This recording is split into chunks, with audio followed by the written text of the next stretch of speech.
For today, you're leaving the Chalice Church behind. For the cup is being transformed into the saucer. And you will take a trip on this flying saucer to the Mammon Tabernacle, the temple of for whom? Why, for him, the great bagman. You're going from the straightway path to the billfold path. Ah, but he was a tight-fisted hand at the grindstone, Scrooge. A wheezing, wrenching, grasping, scraping, covetous old sinner. Christmas! Bah! Humbug! Some of you may remember that old Flip Wilson quote, "The devil made me do it." It's always easier to blame someone else than to confess up to our own sins. Although these days, it's more fashionable to blame your parents than to blame the devil. Besides, most of you have enough problems with God without getting the devil involved. I don't know of any UUs who profess to believe in his satanic majesty. But believe it or not, the devil incarnate is still an alluring figure. Don't you agree? And while some of you may have been raised with the fear of God, I was raised with the fear of the devil. Since we all believe in diversity, I thought today I'd give the devil his due. Or at least a closer look. But even as a child, I knew how hard it was to resist what my mama called the booger man. Sometimes I thought I saw his hot, glowing red face peeking in my bedroom window at night, spying on me, and I would hide my face in the covers. But despite my mama's warnings and my fears, I found it hard to resist temptation. Still, I did not want to be sent to the hot place for all eternity. But by 13, I knew I was going to burn in hell. I was sinning. I was thinking about naked women, looking at pictures of them, thinking about their warm pink flesh. But wasn't this the devil's fault?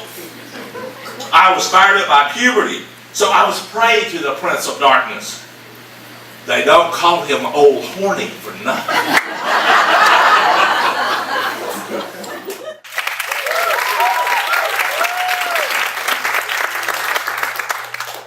I'm Gary Bartle Cagle, just a country boy who was looking for enlightenment, and I found it through what I call Southern Fried Zip. I learned I could stir fry my way to Satori. I guess that makes me a frying pan theist.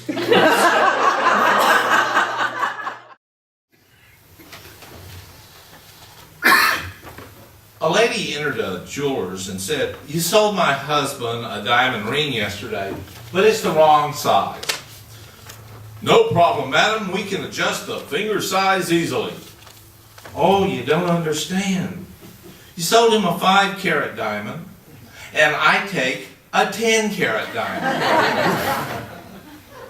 There's one nation scattered throughout your kingdom which is different from all the other nations. They don't eat our food. They don't drink our wine. They don't even marry our daughters. They don't keep the king's laws. And every seventh day, they rest. And they're always celebrating holidays. And if you give me permission, I will destroy them all for you.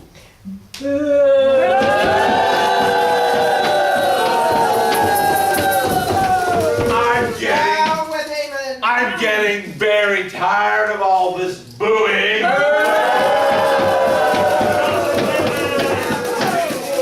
Do you think I asked for this part? I'm so humble. Me, humble and good.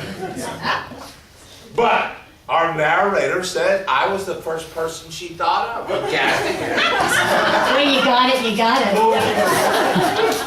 I didn't even have to audition. Yes, my name is Gary Bartle Cagle, and I am the son of Bartle Cagle.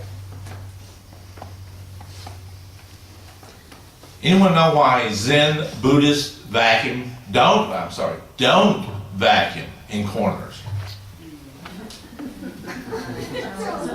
They have no attachments.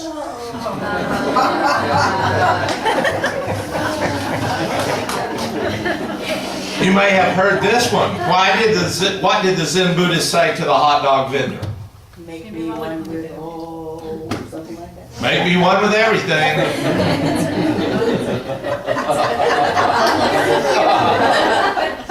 Good advice. Ghosts and goblins and witches seem to roam at night. But we were not afraid of witches and the natural world.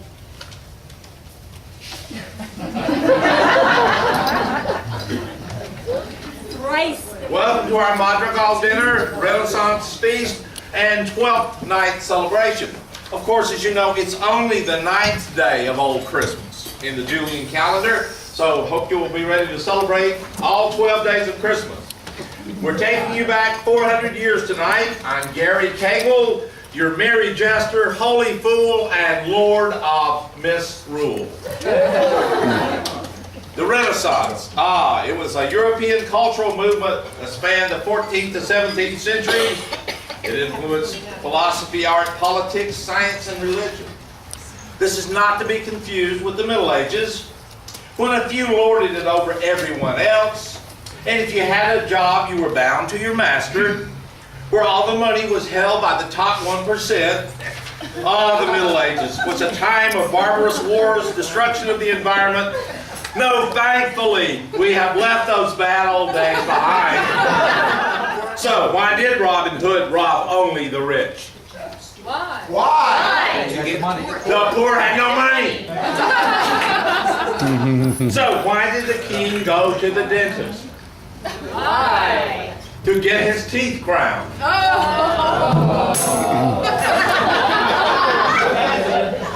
Why were the early days of history called the Dark Ages? Why? There were so many nights. So who invented King Arthur's Round Table? Circumference. Now, for the musicians, think about this. What do you get when you drop a piano down a mine shaft? What do you get? What do you think? A flat major. No minor. What happens when you drop a piano down an army base? A flat major. What's the difference between an extra large pizza and a composer? The extra large pizza can feed a family of 4. What do you call a drummer without a girlfriend? Homeless. Name one thing Camelot was famous for. Guinevere.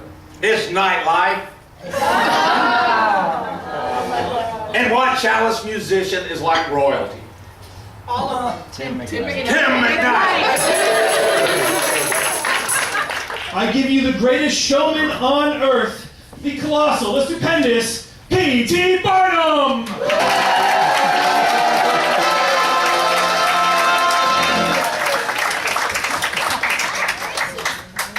Here I am.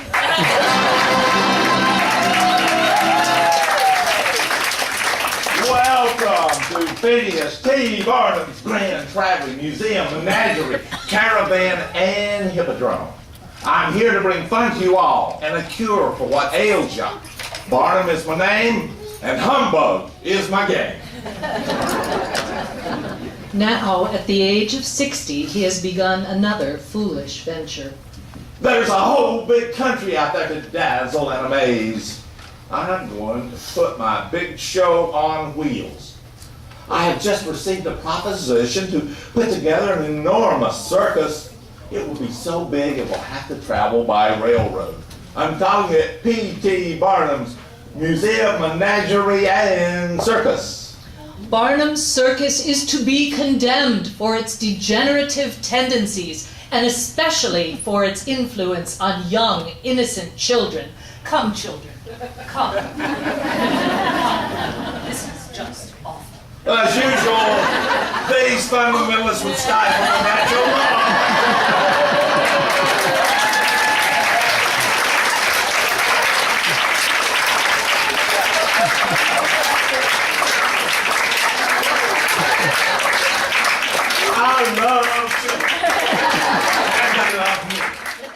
Question: what do you call a sleepwalking nun? Answer: a Roman Catholic. Please, Bill, no more religion jokes. Well, I'm a Baptist, so I can tell Baptist jokes. Why should you always invite two Baptists to go fishing with you? If you only invite one, he'll drink all your beer. But invite two that won't drink any.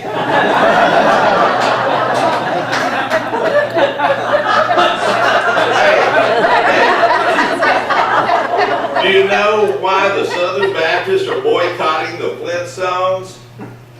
No, why? They refuse to have a gay old time. This is my life story. I've been writing a memoir, some endless gospel for 40 years, about a mind lost to holy madness, then tossed away. Of course, that red-faced daddy of mine had dark sadness, used to kick me. I was 8 or 9 when my scattered toys brought his old war back down hard on this boy's small head. When older, I did the same to a sweet Georgia brown-eyed girl I'd wed, whose father may have molested her, but he had me arrested. Then my daddy died of a busted heart suture. I was 21. I had no future. Learned the heart suture in a locked cell. Granny said the fault was mine, for Daddy wept. Then his heart burst after driving me to the worst loony bin in the South. But then my blonde therapist opened her mouth. She was so sure they locked away the wrong guys that day. She said to me, "You'll be set free. Though they can't incarcerate a ghost, the dead turn holy the most. And my ex-wife's father could almost be a god in her eyes." Did religion make me crazy? My old granny used to tell me, though I seemed damn lazy, I was chosen, special, divine. Almost died at birth, but crying and praying saved my life and soul. So I owed the good Lord mine. But then I grew so bold. Some say hard-shell Baptists are not in the fold, a rung above snake handlers and holy rollers. But I fooled them all and shed my skin to reveal a Buddha come to heal. Or a fried Zen Baptist, what a call, though the difference seems so small. But it's all the same when I went crazy for wisdom and quit ranting in Jesus' name. Now I no longer need to look for God outside. Look deep within. Then find a way to end my book and love life's uncertain game.